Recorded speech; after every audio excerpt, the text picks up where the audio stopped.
Boa noite, começa agora o programa Silvana Rezende. Quero muito contar com a sua companhia. Olha bem, o nosso dia tem 24 horas. A maioria das vezes, a maioria das pessoas dormem 8 horas, não é isso?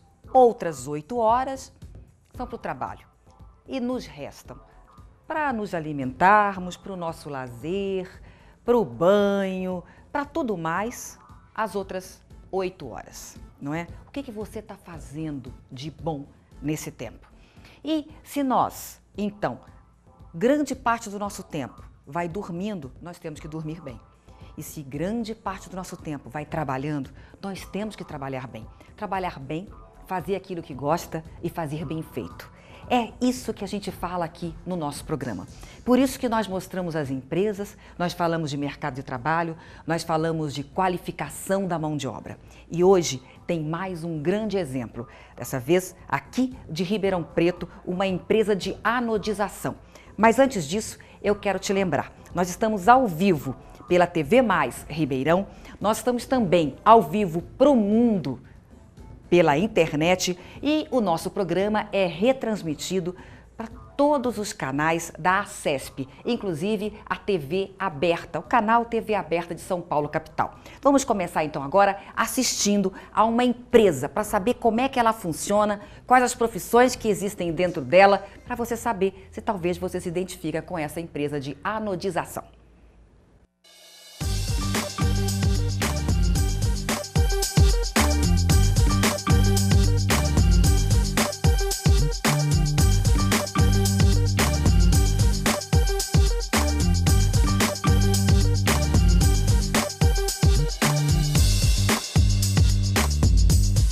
Uma empresa com mais de 25 anos no mercado, atendendo Ribeirão Preto, região e mais 6 estados brasileiros. Aqui são contratados 29 funcionários. Mas olha só, Silvana, são profissões que a maioria das pessoas ainda não conhece. Você aí, sabe o que é um anodizador? Então, a anodização é uma galvanoplastia, né? É um processo eletroquímico onde você pretende transformar a superfície do alumínio em óxido de alumínio, né? E essa superfície que protege a peça contra o efeito do tempo. Então, os principais ramos são ramos de ortopedia, parte de aparelhos odontológicos, automobilísticos, é um ramo bem diversificado. Rogério trabalha como anodizador. É ele quem prepara as peças para serem anodizadas dentro destes tanques com produtos químicos. Um cargo que requer muita técnica e principalmente atenção. O dia a dia daqui da gente é bom. Eu chego cedo de manhã, eu tenho que preparar as peças para ser anodizada. Demora um pouco para esquentar o banho aqui de eletropolimento, a gente tem que esperar. Os meus companheiros aqui é bom de trabalho também. E a gente tem que colocar a luva, antes de tudo, colocar as luvas, o cone, o avental, a botina, antes de começar a trabalhar. A gente tem que ver tudo isso aí, a segurança da gente. E quando as peças saem com boa qualidade, a gente fica satisfeito de fazer as peças boas. Mas antes de serem encaminhadas para os banhos de anodização, as peças precisam ser enganchadas. O responsável é o Gleison, que trabalha nesta empresa há 20 anos e afirma estar muito satisfeito com a sua profissão. A minha função é enganchar as peças, né, para que elas possam ser anodizadas. E a minha função é enganchar elas nas roscas, nas quinas vivas ou na parte interna, para que possam ficar menos marcas após o processo. Já Samuel atua como técnico em eletropolimento químico em inox. É ele o responsável por controlar a qualidade e o brilho correto das peças. A função é manusear a máquina. A máquina, conforme você pega a peça vem danificada, vem sem brilho. Aí o cara quer renovar a peça com o tempo, ela começa a amarelar. Aí você vem aqui, traz ela para nós voltamos o formato dela do início. Ela volta o brilho de novo, revigora, o brilho dela fica mais vivo. E quais são os desafios, as dificuldades também que você pode explicar para as pessoas? As dificuldades é o perigo do produto, né? Que pode atingir a gente, pegar no olho. A gente usa os produtos, o IPI, mas só que os produtos de vez em quando espirra no braço, arde. Mas é muito bom trabalhar nisso. Depois de prontas, as peças passam pelo setor de gravação. Uma oportunidade para quem trabalha como arte finalista. Nós criamos desenhos, criamos vetores, criamos logomarcas e até desenhamos logomarcas para empresas, de logomarcas até plaquinhas de homenagem para todos os fins de clientes, tanto empresário como pessoal mesmo. Quais são os conhecimentos que o profissional, como você aqui dentro, tem que ter para trabalhar com essa função? Bom, os conhecimentos mínimos que tem que ter de informática, mais de desenho gráfico, mais de desenho no CorelDRAW. E para quem acha que só existe trabalho dentro da área de produção, está muito enganado. Aqui tem espaço até para quem atua nas áreas de marketing e representante da direção ISO. Eu sou representante da direção, né? Porque quando a gente plantou a norma ISO, ela pede que tenha alguém para estar representando diretamente, para estar implementando, para estar acompanhando os processos, para estar acompanhando diretamente com o cliente, sabe? É uma ponte de ligação entre a direção e o cliente. A gente vê as melhorias que o cliente pede, as reclamações dos clientes e está levando a direção para tentar melhorar e até modificar alguns processos que a gente já tem aqui dentro da empresa. A função de um coordenador de marketing de uma empresa de anodização é sempre propagar a marca, né? Voltando sempre o mercado interno e externo. Eu também cuido da parte da rede social da empresa, onde a gente trabalha com o Facebook, no caso, também temos e-mails. Tem até profissional que deixa de lado o conforto do escritório para caminhar por cada setor, verificando os detalhes da produção e finalização das peças. Um trabalho que exige muita responsabilidade para Jader. Afinal, ele é gerente e futuro herdeiro da empresa. Gerencio todas as etapas da produção, desde o início até o despacho da peça, né? Assim, gerencio toda parte financeira também, de faturamento. Verifico parte da qualidade das peças. Então, assim, bem dizer, eu sou os olhos da empresa, né? Eu vejo como uma responsabilidade muito grande, porque é uma empresa já de mais de 25 anos de mercado e que está num excelente patamar. E, assim, eu vejo que isso aqui é a continuação dos sonhos dos meus pais e que eu tenho que levar isso adiante. Interessante, né? Olha, hoje ficamos conhecendo então mais uma área. Olha, Leonardo Andrade, que foi o nosso repórter, e eu realmente não sabia o que era anodizador, não é? Ou anodizar, que é o verbo aí, né? E é interessante porque a gente descobriu mais essa empresa em Ribeirão Preto, não é? Uma empresa que, pelas nossas informações, já está vendendo para outras cidades, inclusive para outros estados também. E para falar mais sobre esse assunto, está aqui com a gente o José Ferreira Miranda, que é o empresário proprietário da empresa. Parabéns pelo trabalho. E aí, eu estava vendo ali teu filho que encerrou a matéria. Como é que é? Você está preparando para continuar o teu trabalho? Isso mesmo. O Jader está comigo há muitos anos, né? Nessa atividade. E ele já está me deixando mais tranquilo porque ele já está exercendo um papel importante e daqui para frente eu vou deixando ele cuidar disso, né? Ele que vai. Ele está com quantos anos hoje? Já está com 27 anos. Desde quando ele te acompanha lá? Desde os 15 anos. 15 anos. O que você me diz? Tem muitos pais que falam assim, não, os filhos têm que primeiro estudar e depois vão trabalhar. Qual que é o teu conselho nesse caso? Você já colocou ele trabalhando desde o início. Isso é importante, né? Mas, Silvana, eu vejo muito isso nas ruas, né? Um mau exemplo de crianças nas ruas aí e acaba roubando, indo para outros lados.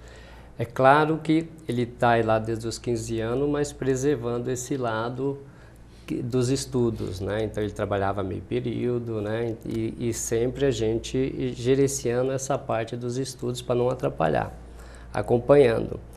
Mesmo porque eu imagino que se uma pessoa ficar o tempo todo em casa, ele tem tempo para pensar outras coisas o que ócio, não são não é devidas, isso? Leva né? a pensar besteira, né? E eu sempre quis ele do meu lado, né? Para que ele um dia venha a assumir a empresa, e eu acho que está chegando o momento. Uma dica, então, tem muitos e muitos pais que, na verdade, tentam fazer com que os filhos continuem os seus negócios e não conseguem isso. Qual que é a sua dica? Como é que você conseguiu despertar isso no seu filho? Porque ele poderia simplesmente seguir outra área, não é? Assim, e não foi fácil, né? Porque ainda jovem, adolescentes, eles querem outra coisa, tudo para eles é novo, na verdade. Mas foi paciência e perseverança, né? Então tivemos sempre trabalhando junto. Aí ele se viu nisso por muito tempo e daí a pouco ele estava dominando tudo, né? Então de repente ele falou assim, isso é meu caminho, é o que eu quero seguir, e foi indo. E está feliz hoje? E está feliz, né? Mas foi também muita conversa e batendo muito papo, e ele está muito feliz lá hoje. E paciência, como você disse, está vendo? A dica aí para todos os pais que estão aí tentando perseverar com os filhos, né? No trabalho. Como é que foi o início? A gente estava aqui conversando um pouquinho, né, antes de começar o programa, e ele dizendo que era funcionário de uma empresa nessa área e montou a sua. Conta um pouquinho pra gente. Tá, eu era funcionário desde os 17 anos numa empresa também de anodização, mas ligada à construção civil. Então, mais especificamente no ramo de esquadrias de alumínio. E eu vi uma oportunidade na área de peças de pequeno porte, né? Ligado, assim como o Jader fala, da área eletrônica, médica, odontológica. Então eu vi que em Ribeirão Preto não tinha quem fazia isso. E montei uma empresa, né, bem pequenininha, bem no começo. O Rogério, que apareceu aí, foi meu primeiro colaborador, né, e está comigo até hoje, aí ele, o Greicio e outros mais. E foi difícil, não foi nada fácil, vendi praticamente tudo que eu tinha. O dinheiro já estava se acabando, né? E não foi nada fácil. Tivemos problemas quanto à informação, que na época não se tinha, né? Mas fomos vencendo barreiras. Aos pouquinhos, minha esposa começou comigo no 2º ano de empresa, uma profissional também excelente.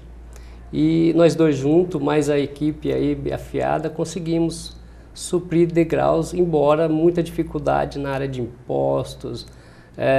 Na época não tinha assim, o apoio do Sebrae que temos hoje, né? Mas graças a Deus vencemos. Então, muitas pessoas falam com a gente assim, ou comentam hoje, né? Tudo já foi feito, todas as empresas já foram criadas, está muito difícil montar alguma coisa hoje. As pessoas que têm muito dinheiro hoje é porque começaram lá atrás. Pelo que você está falando agora, na verdade, começar hoje está mais fácil, ou seja, está menos difícil do que antes. Tá mais fácil. Há 25 anos, como você colocou. Tá. Então, hoje está mais fácil em termos de informação, né? Tudo você se encontra mais fácil, né? Então, tem apoio de Sebrae, de SESI, SEST, Senat. Então, você tem cursos profissionalizantes em várias áreas. Mas, especificamente do meu ramo de anodização, você não encontra profissionais prontos, né? Você tem que fazer eles dentro da sua própria empresa, né? Então, é constante o trabalho de treinamento dentro da empresa. Que vocês têm que dar lá. Tem que estar lá. Você estava dizendo aí que tem 2 funcionários que praticamente estão contigo quase desde os 25 anos, não é isso? Isso. Qual que é o segredo, não é? Porque a maioria das pessoas reclama muito da questão da mão de obra, das dificuldades da qualificação. Qual que é o seu segredo para manter esses funcionários? E outra coisa que ele disse também é que nunca teve uma ação trabalhista também, que é uma coisa muito importante. Qual que é o teu segredo? Eu acho que é principalmente você estar à disposição dos colaboradores, né? Você não fugir de qualquer questão. Se eles colocam qualquer coisa, você não demora para dar respostas. Tem que ser automático, né? E a empresa colabora em vários sentidos, com convênio médico, cesta básica, seguro pessoal. A gente tem uma grande área de lazer hoje, temos quadra de futebol, tudo para que deixe o clima mais favorável, que eles gostem de vir todo dia trabalhar na empresa. Hoje, de quanto a quanto que estão os salários numa empresa de anodização? Varia. Uma pessoa que começa hoje a trabalhar com anodização, ele ganha o piso dos metalúrgicos mais insalubridade, que vai dar um total de R$ 1.300. E os mais profissionais que já estão comigo pode chegar a ter R$ 2.500. Ok. Olha, eu quero muito te agradecer, tá bom? Okay. E parabéns pelo teu bom exemplo aí de empresário e muito sucesso. Sucesso Obrigado, mesmo, tá? Obrigado. A gente vai fazer agora um breve intervalo, daqui a pouquinho a gente volta.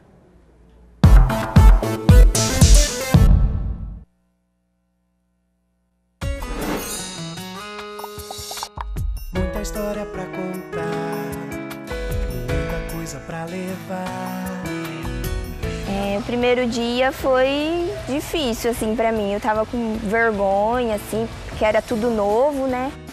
O último dia foi, assim, alegre por ter terminado, concluído, mas com um pouquinho de tristeza porque acaba se desfazendo das amizades, né? Se vai distanciando. Eu já namorava, né? Quando eu entrei na faculdade, meu namorado também entrou junto comigo. Ele fazia administração e eu contábeis. E hoje ele é o meu marido. O sentimento que eu trago comigo é de alegrias vividas aqui.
Estamos de volta com o programa Silvana Rezende de hoje. Eu quero dizer que a gente está aqui à disposição para você falar com a gente. Você pode mandar suas perguntas para o WhatsApp. Para quem é de fora de Ribeirão Preto, é 16 98182 1817. Para quem é de Ribeirão Preto, não é isso? 98182 1817. E mande a sua pergunta, porque agora nós estamos aqui com duas entrevistadas muito especiais, que é a Nayá Carla de Rezende, que é professora doutora em medicina veterinária, e a Natália Brizola Attini, que é médica veterinária, uma recém-formada, não é? Porque nesse bloco nós vamos falar sobre a profissão do médico veterinário.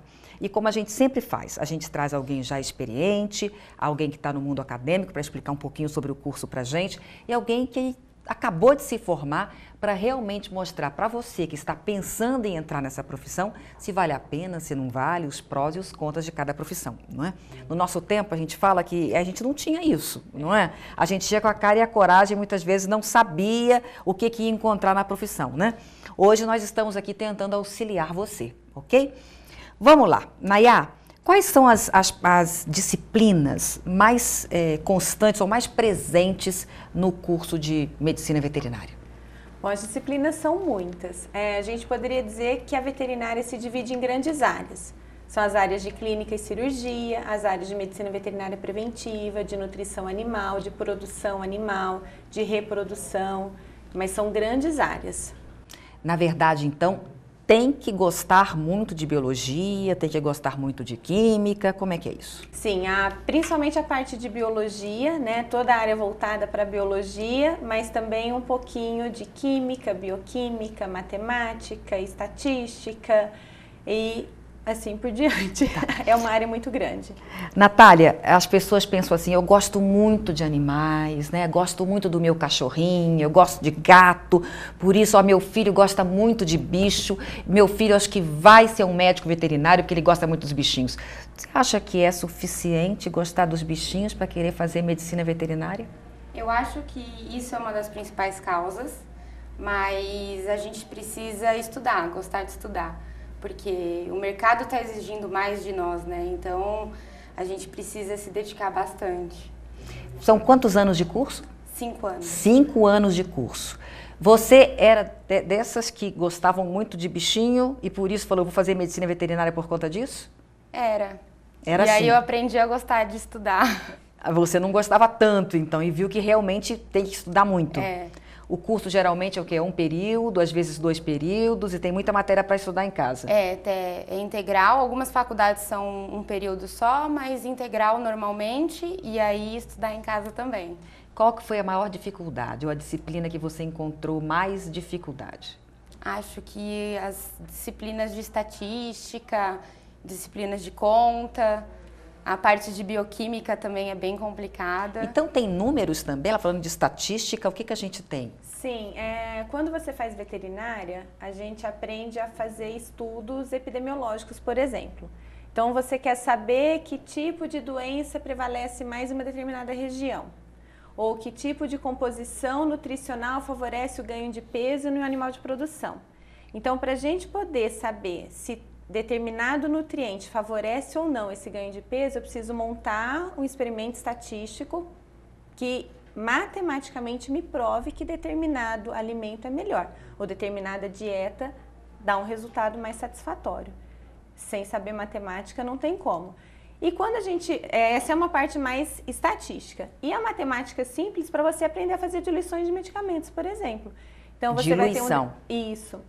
Você atende um animal que tem um determinado peso, a medicação é em pó, você precisa diluir para fazer uma aplicação intramuscular ou endovenosa.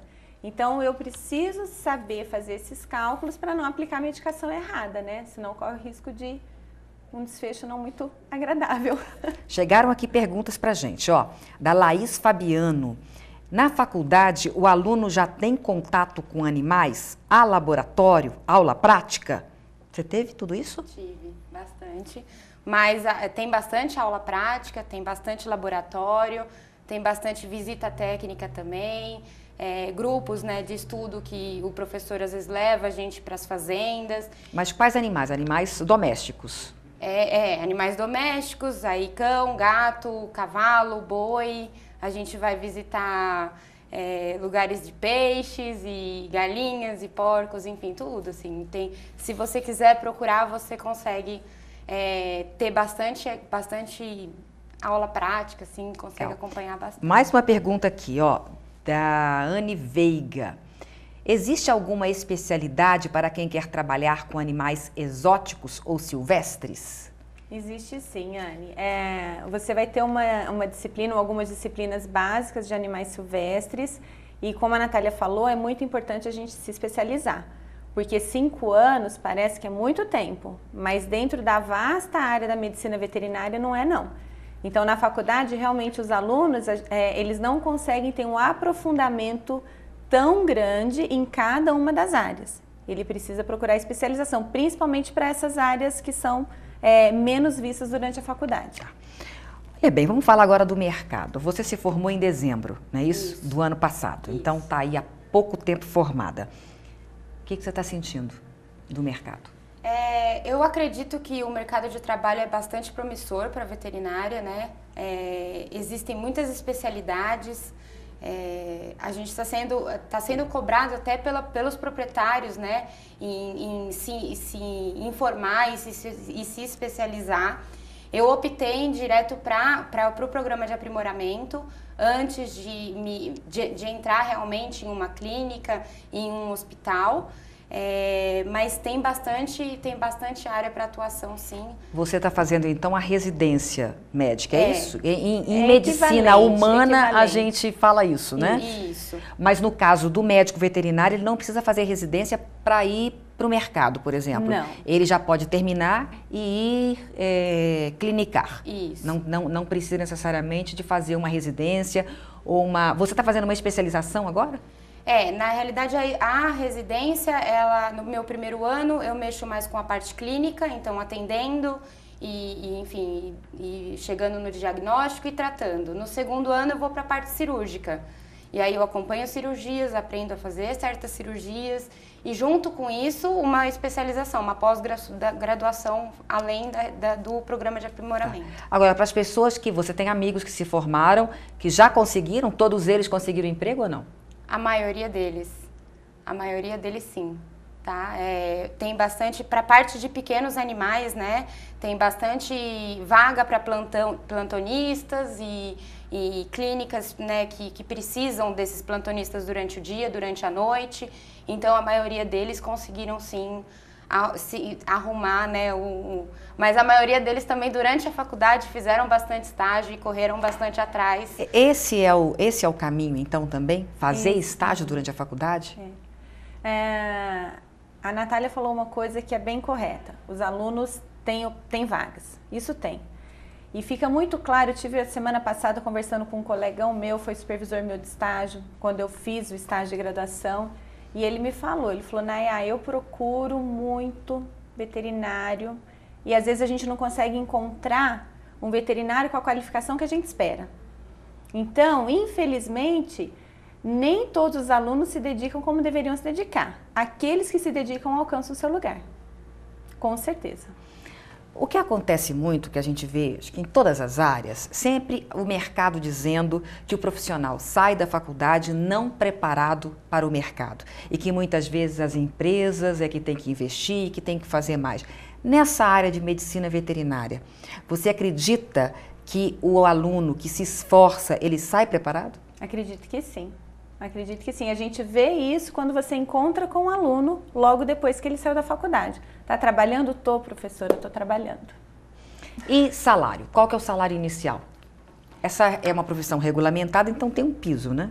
Tem. Qual que é o piso? O salário inicial que eu vi na faixa de R$2.000 a R$3.000. Esse é o piso? Para um fixo, né? Não para plantonistas. A faixa salarial, se for seguir pela regra do sindicato, ela vai variar de 15 horas semanais trabalhadas até 44 horas semanais, numa faixa de R$1.500, R$1.600 até R$6.100. Um veterinário que trabalha uma média por mês. Um veterinário que trabalha numa média de 6 horas diárias, ele vai ter um salário, de acordo com o sindicato, mínimo de R$3.300 aproximadamente. Tá, isso mesmo iniciante? Iniciante. É um salário mínimo do veterinário, é teto pelo Sindicato dos Médicos Veterinários. O mercado está pagando isso, né, Yá? E eu não sei te falar exatamente como que o mercado está pagando, talvez a Natália saiba falar melhor. O mercado está pagando isso, né? Não. Tá, ainda não, porque geralmente acontece isso, existe o piso, mas infelizmente as empresas não estão dando conta. Se nós tivéssemos menos impostos, né, com certeza a gente conseguiria pagar melhor, né? Eu sei te dizer pela parte de clínica mesmo, de clinicar, né, não as outras áreas que um veterinário pode seguir. Né? A parte de clínica, normalmente um recém-formado consegue facilmente um plantão, né, alguma coisa do tipo, e não tem, na realidade, um salário fixo. Eles têm um básico e aí eles ganham a porcentagem em cima do trabalho que foi feito durante o tempo que ele esteve na clínica. Isso aí daria mais ou menos quanto? Daria mais ou menos uns R$2.000 por mês. Você trabalhando 4 plantões por semana, 5 plantões por semana. Tá, mas trabalhando plantão significa a madrugada. A madrugada, 12 horas. Mas durante o dia? Não, aí não. Aí não trabalha durante o dia. Aí não trabalha durante o dia, tá. E nem em 2 lugares, né? Agora, pra gente, só valeu a pena você ter escolhido essa profissão? Muito. Tá feliz com a profissão? É muito gratificante, né? A gente fica muito, muito feliz, assim, é muito gostoso trabalhar com veterinário. Eu fico, né? Legal. Olha, eu só quero agora dar as dicas, como sempre, das nossas vagas de emprego, vagas que nós levantamos para vocês.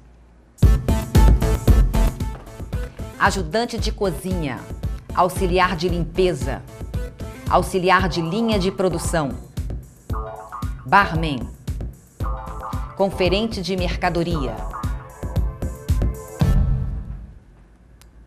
Se você quiser ter mais informações, é só entrar no site www.silvanaresende.com.br, ok? Olha, eu quero me despedir de você e agradecer a tua presença. Com a Nayá, nós vamos continuar aqui mais um bloco para ela esclarecer mais questões para a gente e a gente volta já depois dos comerciais.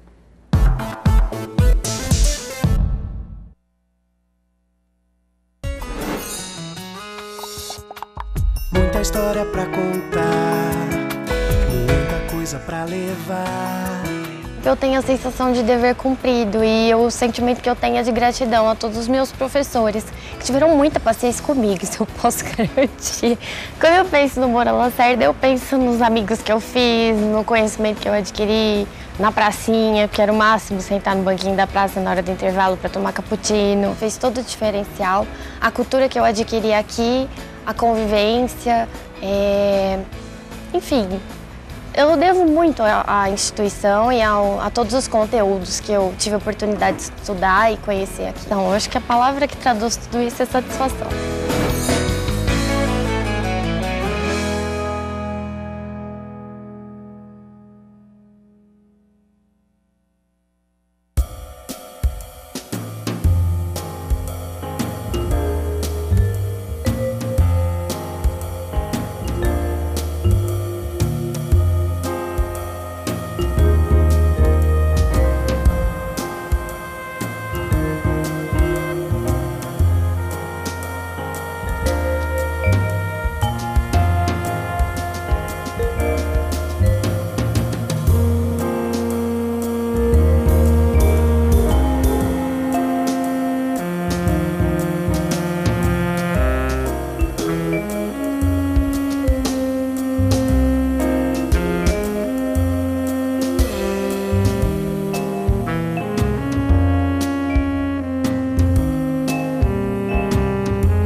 E nós estamos de volta e eu quero muito agradecer aqui as curtidas que nós estamos recebendo.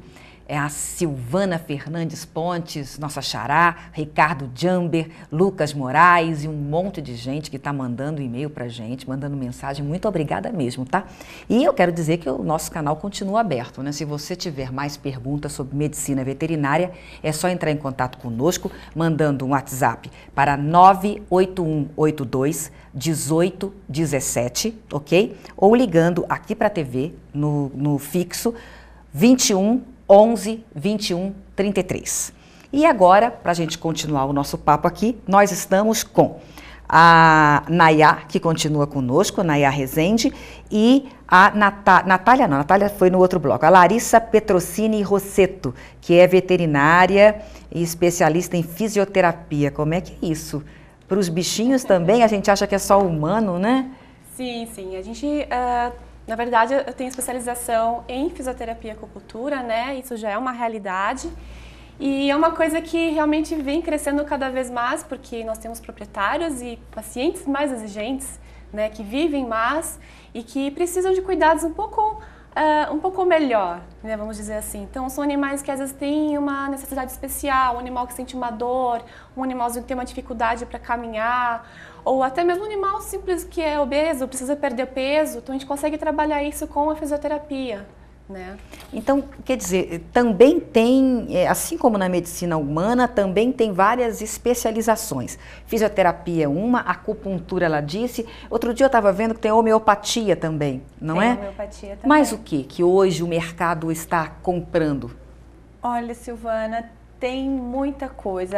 Tem odontologia, tem endocrinologia, tem a dermatologia. A veterinária, a parte clínica cirúrgica da veterinária, ela está realmente muito parecida com a medicina humana.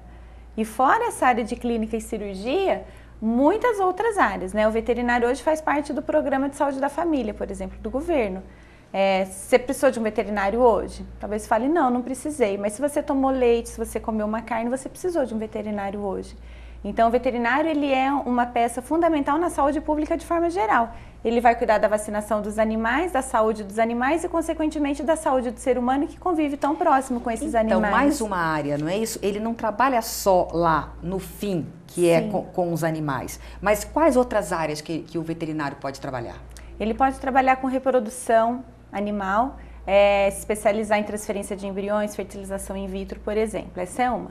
Ele pode trabalhar com responsabilidade técnica em pet shop, em clínicas veterinárias, em frigoríficos, em laticínios. Ele pode trabalhar com criação de pescados, ele pode trabalhar com toda a área de clínica e cirurgia, que é bem ampla. Ele pode trabalhar com medicina alternativa, como ela falou, homeopatia, acupuntura. É uma área imensa, é uma área imensa. Chegou uma pergunta aqui interessante pra gente, olha bem, da Melissa Gomes. Quem dá mais trabalho, o animalzinho ou o seu dono? Fala pra gente, Larissa.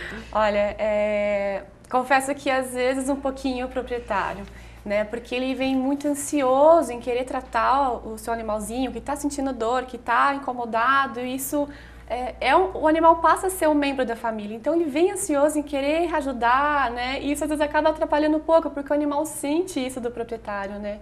Então é muito comum até às vezes no meu atendimento, como a gente precisa que o animal fique calmo, que ele entenda a terapia, quando o animal fica muito tenso na presença do proprietário, a gente pede para ele retirar, porque assim ele consegue entender melhor o que a gente vai trabalhar com ele se entrega melhor e aceita melhor a terapia. E o animal vai se acostumando, vai entendendo aquilo, né? E o proprietário também vai entendendo que às vezes ele passa todo esse nervosismo, né? Tem toda essa humanização que o proprietário faz com o animal. Então, às vezes ele atrapalha um pouquinho, mas ele é uma peça fundamental para me dar o feedback desse animal, né? Se ele está respondendo bem, de como que ele está se comportando. Mais uma pergunta aqui, da Ana Luzia.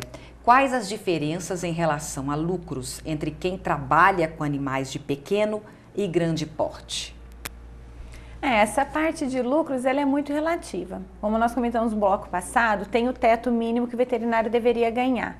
Mas quando o veterinário trabalha com plantões, ele não é registrado em CLT como plantonista, mas ele vai ter participações nos lucros daquilo que ele atender.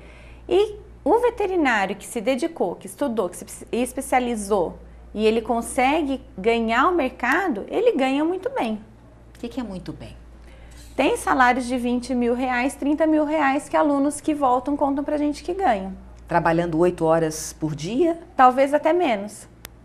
Mas depende muito. Ele já está trabalhando com outro tipo de animal ou ele trabalha... Então, depende da especialização que ele fez. Então, se ele se especializou, por exemplo, na área de equinos, que é uma área que envolve mais dinheiro, e ele conseguiu ter um bom trabalho com medicina esportiva, por exemplo, ele trabalha com cavalo de salto, a gente sabe que tem cavalo que vale milhares de reais. E aí, para trabalhar com esses cavalos, tem que ganhar muito bem. Relativo a isso, exatamente, a responsabilidade, né? Você falou que está há 7 anos no mercado, não é isso? Em média, hoje, quanto que um veterinário com 7 anos já consagrado consegue ganhar, receber? Isso também cabe, novamente, o que a professora falou, né? Depende muito da dedicação e, às vezes, da especialização, tá? Também, como foi comentado, eu, sinceramente, acho que a veterinária, hoje em dia, ainda é muito desvalorizada. Eu acho que a gente ganha muito pouco do que deveria, do tanto que nós investimos. Pós-graduação, faculdade, em tudo que a gente gasta. É claro que em 7 anos, de quando eu comecei para agora, eu tenho um salário bem melhor, bem mais confortável. Com certeza, eu consigo sustentar minha casa, consigo pagar todas as minhas contas, né? Consigo aproveitar para viajar. Mas eu acho que algumas coisas ainda a gente deixa de cobrar porque o proprietário não aceita que cobre isso, ou acha que é muito caro, como acontece muito com a gente. Eu pego muito a parte final do tratamento. Ai, doutora, mas eu já passei por cirurgia, eu já gastei com tal coisa, tal coisa. Ai, mas é tudo isso que a gente tem que pagar? Mas ele não sabe que a gente paga aluguel, que a gente paga imposto, que a gente pagou 2 anos, 4 anos, como foi meu caso de especialização, mais 5 anos de faculdade, mas N coisas, né? Mas olha, não vamos te apertar para saber qual que é o teu salário. Ela deu uma rodada assim, né, para não colocar isso. Mas está valendo a pena? Agora tá. Agora está. Isso é importante a gente contar para quem está querendo entrar no mercado, né? Sim. Você optou por essa área, por essa especialização, por exemplo, porque você quis, porque você viu que tinha mais condições de dar retorno, ou qual área hoje está dando mais retorno? Eu vou falar uma coisa que minha mãe sempre falou. Se você trabalha numa coisa que você ama, que você gosta, então você sempre vai ter o retorno que você precisa. Então, pensando nisso, né, eu não pensei em ganhar dinheiro, eu pensei em ser diferenciada, em ser um profissional diferenciado e ser reconhecida. E eu sei que a partir disso eu ia ter o dinheiro é a consequência. O dinheiro é a consequência. O dinheiro é consequência. Se você pode ser feita a melhor faculdade, feita a melhor especialização, ter gasto milhares de dinheiro para ser o melhor profissional, mas se você não se dedica, você não vai ter o retorno. Então, para a gente resumir aqui, né? Se quem está começando, como disse a Natália, está ali nos 2,5, né? E tem gente ganhando 20, 30, não é? A gente vai ficar com, acho que a grande maioria, não é? Está ali entre os 3, 5, 6 mil reais. Eu acredito que sim. Né? Seria isso, para quem já tem algum tempinho, alguma estrada nessa questão aí, né? A gente levantou aqui que o valor do curso de medicina veterinária, no caso em Ribeirão Preto, isso varia de cidade para cidade, na capital a gente também está em São Paulo e está em outras cidades, gira em torno de R$ 1.600 a mensalidade, né? Na verdade não é um curso barato, né? Não é um curso barato. Quanto que hoje em média é uma consulta? Se você for uma consulta de especialista, pode variar em torno de 100 a 150 reais, acredito, né? Uma média que seja de Ribeirão. Mas se você pegar grandes capitais, esse valor chega a 200 reais para mais. Uma consulta de especialista. Uma consulta, acho que... Agora, uma consulta simples, uma rotina simples, eu acho que varia em torno de 80, nessa faixa, reais, uma consulta. Agora o seguinte, gente, para a gente terminar, quais as características que vocês pontuam como sendo as mais importantes para alguém ser um bom médico veterinário ou médica veterinária, ser feliz na profissão e ter sucesso na profissão? Em primeiro lugar, gostar de estudar. É um curso muito pesado, em carga horária e em carga de material, conhecimento. Então, o primeiro passo é gostar de estudar. Conseguir ter uma boa dinâmica de fala para atender um proprietário, conseguir explicar para o proprietário o que o animal tem, porque não é só passar, prescrever uma medicação sem explicar porquê, né? Então, isso também acredito que seja bastante importante. Ter paciência, Muita. Não é? E para você? Gostar muito de bicho, que é fundamental, né? Ter a paciência, não só com o animal, mas também com o proprietário, né? Saber lidar com as situações e não só o gostar, mas saber respeitar, né, esses animais. Eu acho que se você trabalhar em cima disso, tudo que você trabalha com amor, né, e dedicação, como eu falei, o que vem é resultado. Olha, gente, eu gosto muito de trabalhar com gente, né? E até trabalho com gente, sou consultora nessa área também. Mas todo mundo fala que trabalhar com os animais é muito melhor, né? Eu vejo que eu tenho um cãozinho em casa também e eu reconheço que não existe um animal sem ressentimento como o cão, não é? Ele esquece, ele é só amor, né? Fala assim, como é que a gente tem que aprender, né, com esses bichinhos, na verdade, esquecer tudo que fazem com a gente, não é? E ele, qualquer coisa, ele tá com o rabinho, né, levantado pra gente lá, né? Tem uma piadinha que fala assim, que se você quiser saber quem realmente te ama, tranca uma pessoa e o seu cachorrinho no porta-mala do carro e deixa no sol por 4 horas. Abre o porta-mala e vai ver quem vai te receber. Eu já vi essa piada colocando o seguinte, tranque, olha bem, que malvado, tranque o cachorrinho e tranque a esposa. E vamos ver como é que cada um vai sair de lá depois, não é? O cachorrinho com certeza vai sair feliz da vida. Né? Ô, gente, olha, muito obrigada pela entrevista aqui, pelos esclarecimentos. E eu quero agora, mais uma vez, dar as dicas de mais empregos para você. Consultor de vendas, fiscal de loja, fisioterapeuta, recepcionista de hotel, técnico de apoio ao usuário de informática.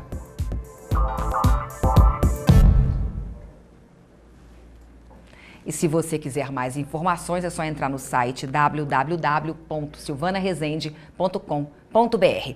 Nós vamos agora fazer um breve intervalo. No próximo bloco tem um assunto muito interessante que é sobre aposentadoria, sobre previdência. Não saia daí, continue com a gente.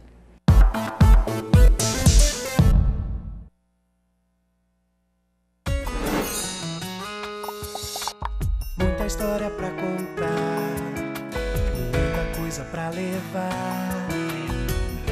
O primeiro dia foi difícil, assim, pra mim. Eu tava com vergonha, assim, porque era tudo novo, né? O último dia foi, assim, alegre por ter terminado, concluído, mas com um pouquinho de tristeza porque acaba se desfazendo das amizades, né?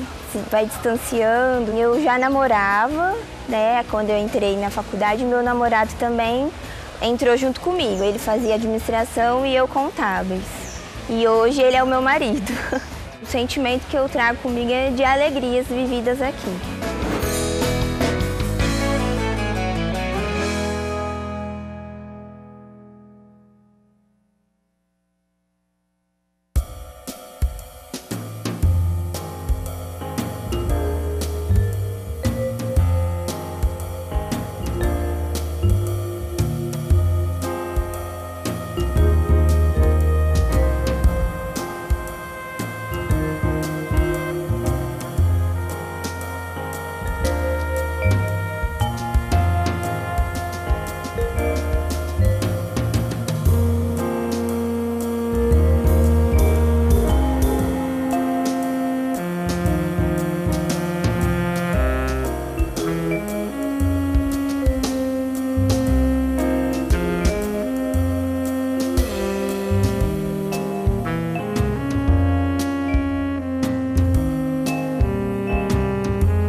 E nós voltamos ao nosso programa agora com um assunto muito interessante que é sobre aposentadoria, previdência. Você sabe tudo sobre isso? O que você está fazendo? A gente sempre acha que sabe, mas na hora que vai precisar é que a gente vê que não sabe de nada. Por isso, nós temos aqui um especialista para falar. Mas antes disso, eu quero dizer para você e agradecer ao Paulo Correia, a Vera Saad Gonçalves e a Caroline Camilo, que estão nos acompanhando pela internet. E a gente está recebendo muitos comunicados, muitos e-mails de gente de todos os lugares, né? Porque, na verdade, a gente está pro mundo.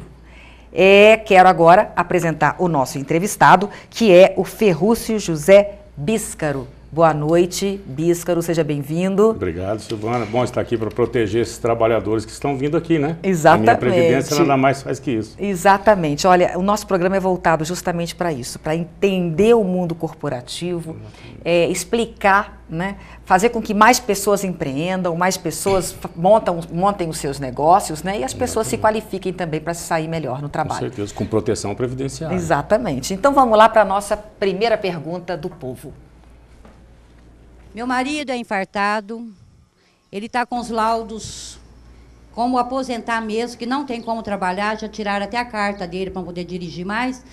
E o ANPS cortou o benefício dele, indicando que um médico vetou e o outro aprovou. Uma pergunta, o que eu posso fazer a respeito disso? E aí, Bíscaro? Então, a parte de perícia médica é talvez a parte mais complicada da Previdência Social, até pela quantidade de pessoas que lá passam. Uma perícia, hoje um perito ele tem em média 10 minutos para fazer uma análise. E ele não faz análise com exames na pessoa, ele faz análise de exames no documento que vem. Então, qual é a dificuldade? Muitas vezes você tem um médico particular, de um convênio, que te dá um relatório com todas as características para você se afastar. E muitas vezes você vai ao SUS, que o médico do SUS também está sobrecarregado. E ele não faz um relatório tão suficiente para que essa pessoa se aposente. Mas aí no caso dela, o que ela tem que fazer? O que ela tem que fazer é pegar um relatório bem detalhado e entrar com recurso junto à Previdência Social. Caso isso não resolva, buscar o judiciário. Essa é a determinação. Porque ela já deve ter tentado tudo, né? E tá sem, quer dizer, ele não trabalha, ele não está conseguindo trabalhar e não consegue se aposentar. Esse setor, assim, não que os médicos da Previdência sejam culpados, assim, mas a quantidade de pessoas e a quantidade de tempo para uma perícia realmente é desumana para os médicos da Previdência Social. O que a gente aconselha, pegar um relatório bem fundamentado, com todas as características, levar todos os exames que a pessoa faz. Porque muitas vezes eles chegam lá e estão assim, declaro que o senhor fulano e tal está incapaz para o trabalho. Esse é o relatório. Isso não é um relatório. O relatório vem com CID, com classificação internacional da doença, desde quando a doença existe, qual o tratamento vem sendo feito. Não importa, então, se é o relatório de um médico particular ou de um médico do SUS. Não, tem que ser bem... Contanto que seja bem completo e fundamentado. Exatamente. Okay. Vamos para mais uma pergunta. Uma pessoa que trabalhou a vida inteira sem registro, ela tem o direito de se aposentar? Então, a Previdência ela é contributiva. Um dos fundamentos da Previdência é arrecadar, né? Então, hoje, nós não podemos mais aceitar, inclusive você que trabalha aqui, que entrevista pessoas com profissões aqui, a gente não pode admitir mais alguém sem contribuir. O que a gente diz é o seguinte, não tendo contribuição, você vá à Previdência Social, que você tem direito.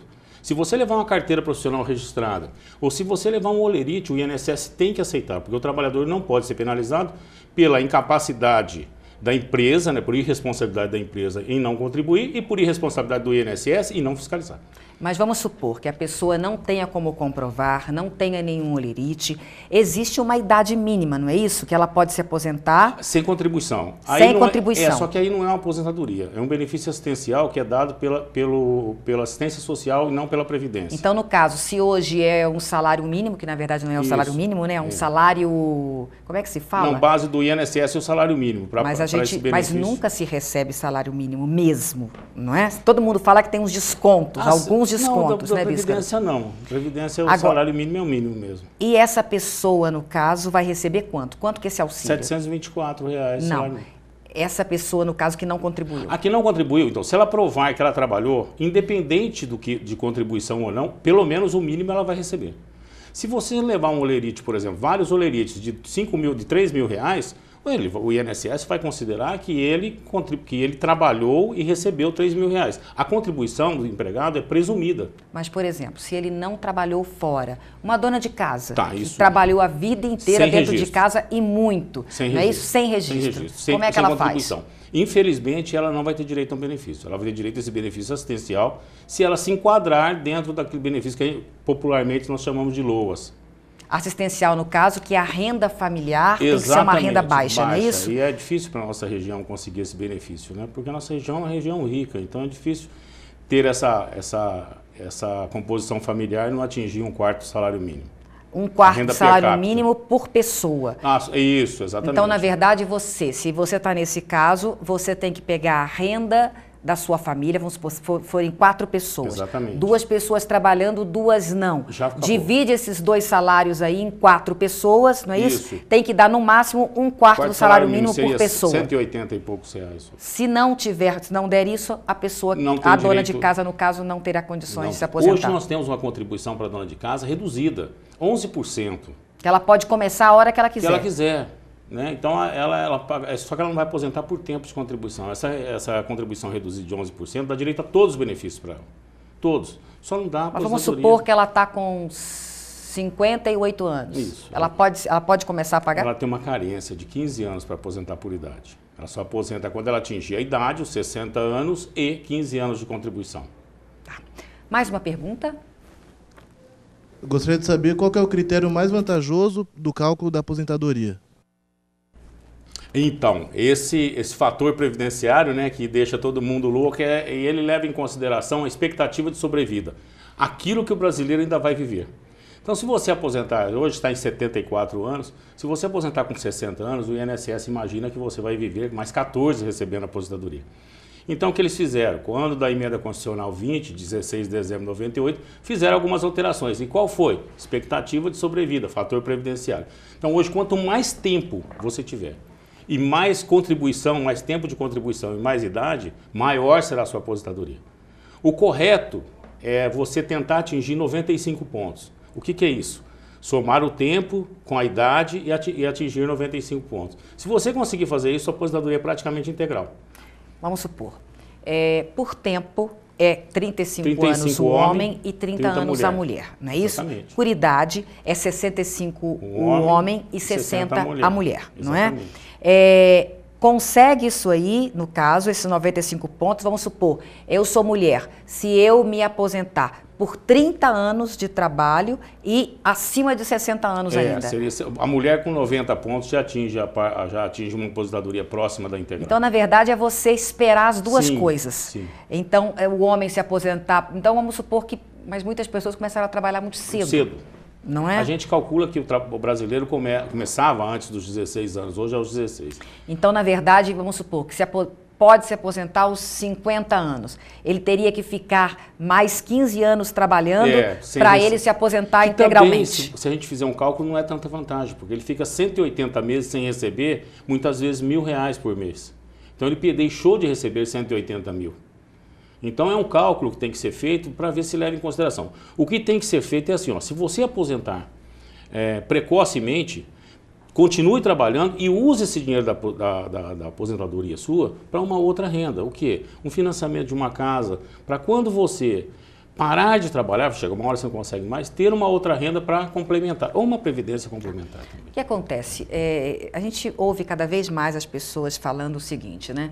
Quem recebe mais de um salário, por exemplo, me aposentei com 5 salários, não é isso? Me aposentei com 4 salários.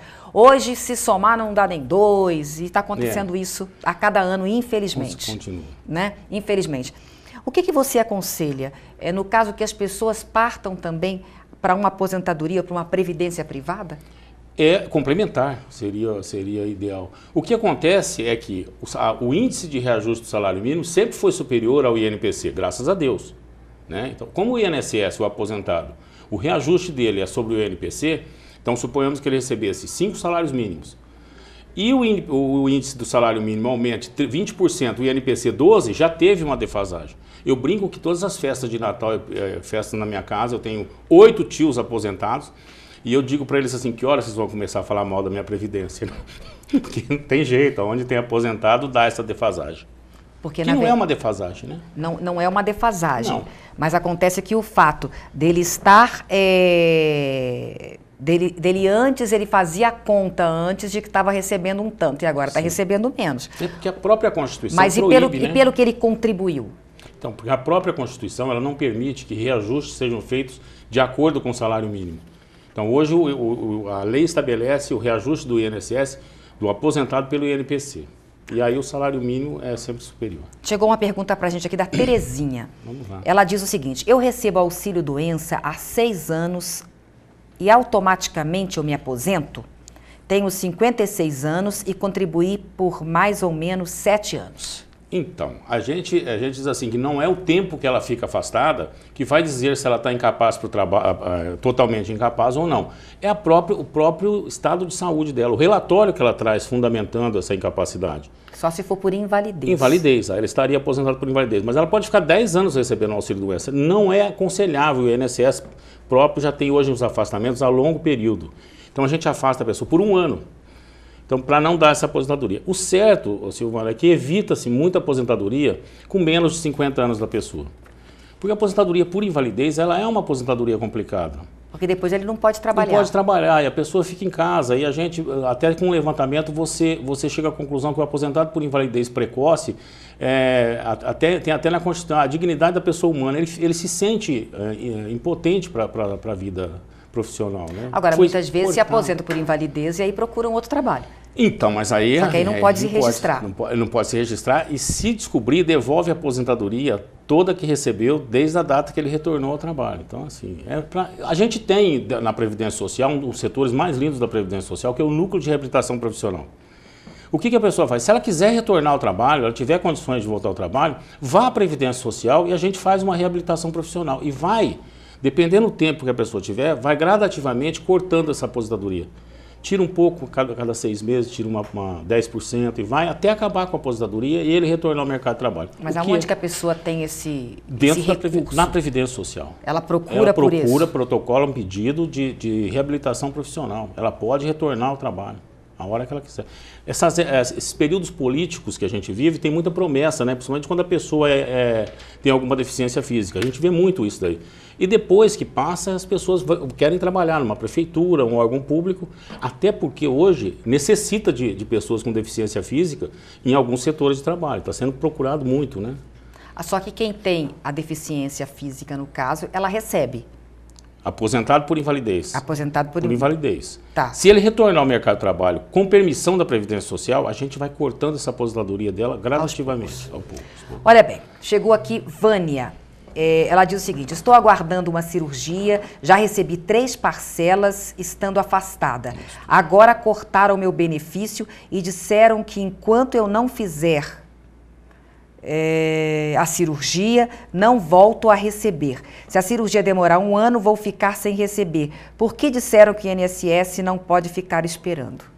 Então, é assim, eu tô praticamente assustado, porque as pessoas têm que saber o seguinte, existe um recurso junto à Previdência Social, que quem vai analisar, veja bem, a perícia primeira quem faz é um médico único, o recurso são 3 médicos que analisam, é uma junta médica.